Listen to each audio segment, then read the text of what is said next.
China's military continues to get stronger, by the end of the decade, the People's Liberation Army Navy (PLAN) could operate 5 aircraft carriers and 10 nuclear-powered ballistic missile submarines.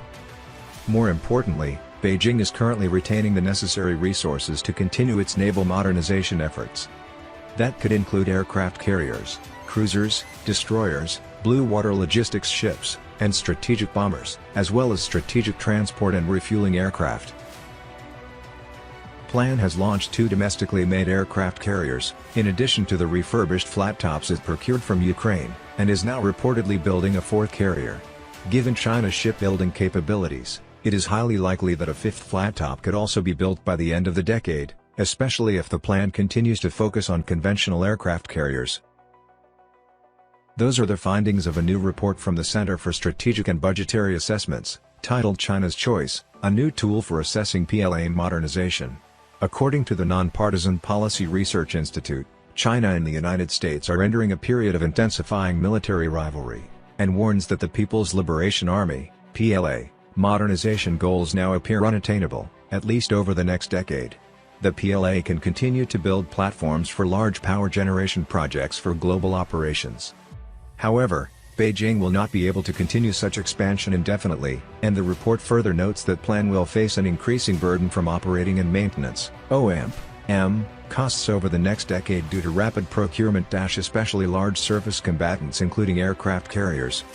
However, Beijing can still address the problem, as OMP costs are unlikely to be the main obstacle to modernization efforts at this time.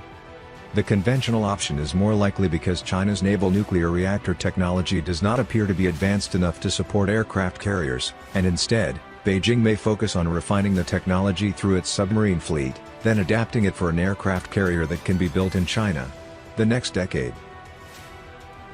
Type 004 carrier, which is likely in the early stages of development, could still be much larger than current vessels, weighing between 90,000 and 100,000 tons. That would put it on par with the United States Navy's Gerald R. Ford-class supercarrier, and significantly larger than the Kitty Hawk class, which is the last class of conventionally powered U.S. flat-tops. Even if conventionally powered, it would likely be a huge leap forward for the plan from the Type 001 Liaoning, the unfinished Soviet-era warship that Ukraine sold to China, and only completed in 2012. Although the report warns about what China might do, the authors have largely had to speculate about the costs.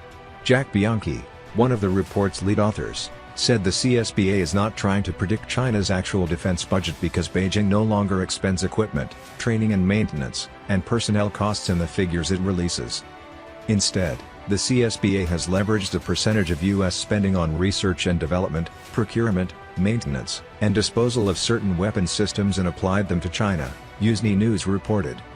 However, such a project will not come cheap. While Beijing clearly has the means to complete its modernization, as the country will begin to face a population decline, the question that remains is whether the country can afford to sustain it. Seems to be a bad investment, given the cost of sustainability. It could be China's latest big leap followed by a 2-step retreat.